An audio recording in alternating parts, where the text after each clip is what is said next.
Salut, c'est Thomas du site gagner-au-parisportif.com. Aujourd'hui, on va voir ensemble comment connaître les compos d'équipe au foot. Alors, je vais te présenter dans cette vidéo deux façons de connaître les compositions d'équipe avant les matchs. Et c'est un paramètre qui est important de connaître, surtout quand on arrive dans une période comme on est là. Donc, j'enregistre la vidéo, on est, tu vois, le 8 septembre. Et donc, la semaine prochaine, il y a les premiers matchs de Ligue des Champions qui vont attaquer. Du coup, il y a des équipes qui vont ménager des joueurs, il y a des équipes qui vont faire tourner les effectifs. En plus, juste la semaine d'avant, il y a eu la trêve internationale avec des gens qui sont partis jouer à l'autre bout du monde, en Amérique du Sud, en Asie, en Afrique, etc. Donc, les mecs, c'est pas des machines, hein, avec le décalage horaire, avec le voyage, parce qu'ils n'ont pas forcément joué dans leur pays à chaque fois, ils se sont aussi déplacés, match à domicile, match à l'extérieur, etc., etc. Donc, il y a des gars qui vont rentrer qui sont épuisés, qui doivent jouer ce week-end en championnat et qui vont rejouer la semaine prochaine en Coupe d'Europe et qui vont rejouer très certainement le week-end d'après, donc quelques jours après encore en championnat. Donc les compos d'équipe risquent d'être remaniés légèrement et c'est pour ça que je voulais faire cette vidéo aujourd'hui, pour que tu puisses trouver les compos d'équipe et que tu saches qui sera présent et qui sera pas présent dans les prochains matchs sur lesquels tu vas parier.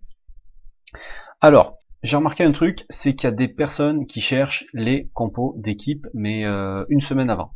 Donc c'est quand même pas possible de connaître la compo d'équipe une semaine avant, parce que même l'entraîneur il donne vraiment la compo réelle, peut-être une heure avant le match.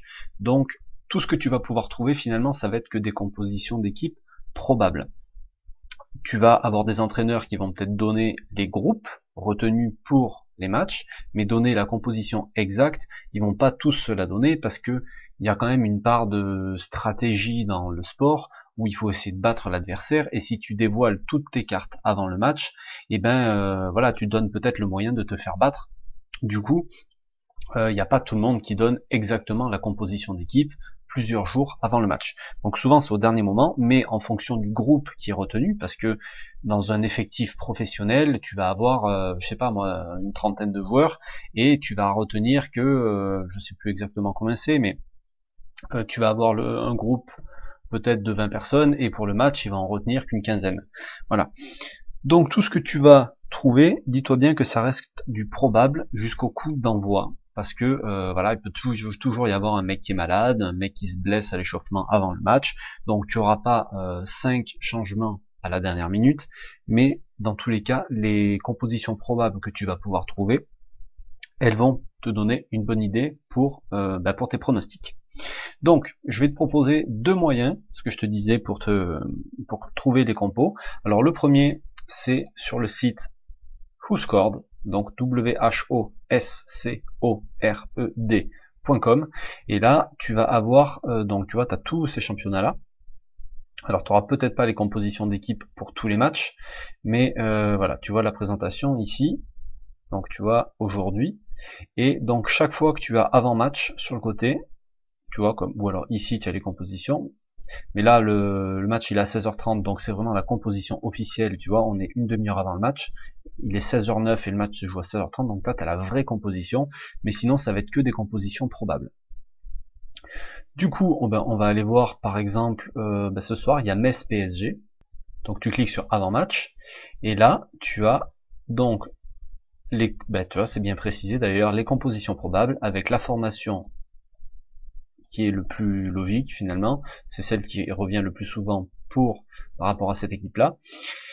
Et voilà, donc ici tu vois, pour PSG, Draxler, Mbappé pour sa première devant, Neymar, Nkunku, Mota, Rabiot, Kurzawa, Kipembe, Marquinhos, Alves et Areola au cage. Voilà, et juste en dessous, je te rappelle que là tu peux trouver les blessés et suspendus. Donc Verratti était suspendu, Di Maria blessé et Pastore blessé. Voilà, tu vois, Pastore, ça fait partie des mecs qui sont partis jouer dans leur sélection, et Di Maria aussi. Donc là, ils sont forfaits. Je sais pas vraiment s'ils sont blessés, parce que j'ai pas analysé en profondeur ce truc-là, mais ils sont partis jouer en Argentine. Donc le retour, voilà, ils sont peut-être préservés parce que tu as le match en Ligue des Champions la semaine prochaine. Du coup, ils jouent pas ce jour-là. Et il me semble que Neymar, de toute façon, tu vois, c'est pour te dire que c'est vraiment des compos probables, parce que Neymar, il me semble qu'il va être préservé de toute façon. Donc voilà, sur ce site-là, donc je t'ai montré ce match-là, on va aller en voir un autre pour que tu vois. Par exemple, ici, on est en Argentine. Je sais pas, hein. Je suis jamais allé voir pour un championnat argentin, mais on va voir au moins s'il y a des compos. Voilà. Donc tu vois, ben, même pour l'Argentine, tu as les compos probables. Alors que c'est des choses qui peuvent être difficiles à trouver en français déjà, sur via Google. Donc là, tu le trouves aussi. Donc c'est quand même, ce site pour ça, il est vraiment intéressant. Ça te donne une bonne idée finalement des équipes, et en plus, tu as la valeur des joueurs. Donc ça, c'est leur note sur 10. Donc tu vois les joueurs importants. Tu as même sur le côté là à droite une catégorie meilleurs joueurs. Donc tu vois qui sont les meilleurs joueurs de l'équipe, qui sont les joueurs les plus importants. Et après, si tu veux rentrer, aller voir dans les détails, tu cliques sur le nom de l'équipe et tu vas avoir les détails pour chacun des joueurs. Donc ça, c'était le premier moyen que je voulais te montrer pour connaître les compositions d'équipe. Le deuxième moyen que je vais te montrer, c'est d'utiliser tout bêtement Google. Sur Google, ce que tu vas faire, alors tu peux taper compo pour tel match, mais l'idéal c'est de connaître les groupes. C'est ce que je t'expliquais. Donc, on va reprendre le match de Metz, on va taper groupe Metz PSG. Voilà.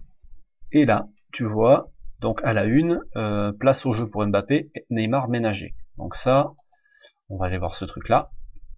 Et ici, les compositions probables, Metz PSG selon la presse. Tu vois, vers un forfait de dernière minute, donc ça c'était il y a 7 heures, là c'est il y a 1 heure. Donc tu vois, le match il est à 20h45, donc si tu avais fait ton truc il y a 3 jours avant ou 4 jours avant, il y a certains matchs internationaux qui n'étaient pas encore joués, donc ça se trouve Neymar il aurait pu se blesser, ça se trouve il aurait pu se passer plein de choses, donc tu peux pas trouver des compositions fiables et définitives trop longtemps à l'avance.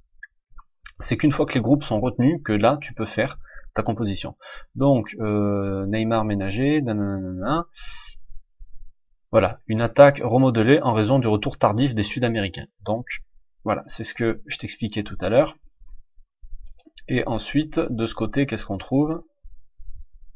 Donc voilà, ben tu vois là, il y a Lo Celso dans la compo probable, il y a Meunier derrière, alors que ici, ça y était pas. Alors l'équipe est peut-être mieux renseignée que ce site-là. C'est pour ça que il faut avoir des fois plusieurs sources d'informations. Donc là, tu vois, il mettait Alves, mais retour d'Amérique du Sud, donc il risque d'être préservé. Lui, ben, c'est peut-être pas lui qui va jouer, c'est peut-être Lo Celso. D'accord? Donc, en fait, là, il dit la presse s'accorde pratiquement sur les compositions, nanani nana. Donc, tu vois, là, ils ont pris plusieurs sources et chaque source, en fait, donne la même chose, qui est différente de ce que nous, on a pu trouver ici. Alors ça, si ça date d'il y a 1 heure, il vaut peut-être mieux prendre ça en compte plutôt que ce que tu auras trouvé sur ce site-là. C'est pour ça, vraiment, j'insiste, c'est important de multiplier les sources d'informations. Alors, tu vas pas passer ton temps à chercher 40 compositions d'équipe, mais c'est important de voir laquelle, après coup, est le plus fiable et laquelle tu dois réutiliser le plus souvent. Voilà, c'est et puis ah oui, je voulais te montrer. Donc là, je te l'ai montré en français, mais si tu voulais faire une recherche pour une en anglais par exemple, c'est line-up. Voilà. Alors on va peut-être taper ce qu'il nous proposait lui, mais là bon, c'est pour un match en France, donc du coup.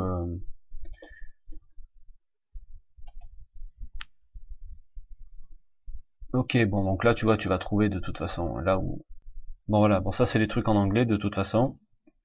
Donc pour bref, après je te laisserai faire les recherches. En anglais c'est line-up, je vais te les écrire là. En espagnol c'est alineaciones, comme ça, d'accord, alineaciones probables. En français donc tu marques groupe. En allemand j'en ai aucune espèce d'idée, et en italien c'est formazione. Voilà. Tu le tapes comme ça. Donc après voilà, si t'es à l'aise, si t'es pas à l'aise avec la presse étrangère, c'est à toi de voir. Mais voilà, avec tout ça, j'espère que tu vas faire un pas de plus dans tes analyses, un pas de plus en avant. Ça va te permettre de trouver encore des informations plus poussées que ce que tu avais déjà, ou peut-être compléter ce que tu utilisais déjà. Et puis si tu veux en savoir plus sur comment analyser un match de foot, je vais te mettre un lien dans la description où je t'explique ma méthode à moi, et voilà, tu te feras ton avis. Sur ce, je te laisse. Si tu as aimé la vidéo, un petit pouce bleu. N'hésite pas à la partager si tu penses que ça peut aider quelqu'un. Je te souhaite de faire des bons paris, des bons pronos, et nous on se retrouve tous les mardis, tous les jeudis pour une nouvelle vidéo. Je te souhaite une bonne fin de semaine, un bon week-end. Ciao.